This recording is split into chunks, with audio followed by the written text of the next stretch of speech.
Hi everyone, আশা করি তোমরা সবাই খুব ভালো আছো।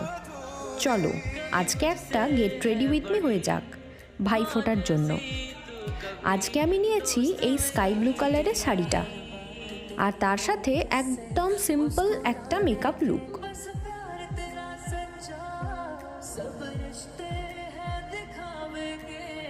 এই যে আমি একদম রেডি হয়ে পড়েছি।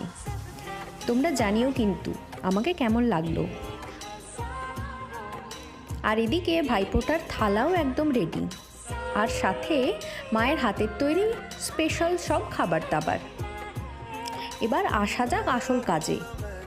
এক এক করে আমি আমার দাদা ও ভাইদের ফোঁটা দিয়ে দিলাম এবং তার সাথে পেলাম কত কত গিফট। এইভাবে আজকের দিনটা আমার প্রচুর আনন্দে কাটলো। তোমরাও জানিও তোমাদের কেমন কাটলো। বাই।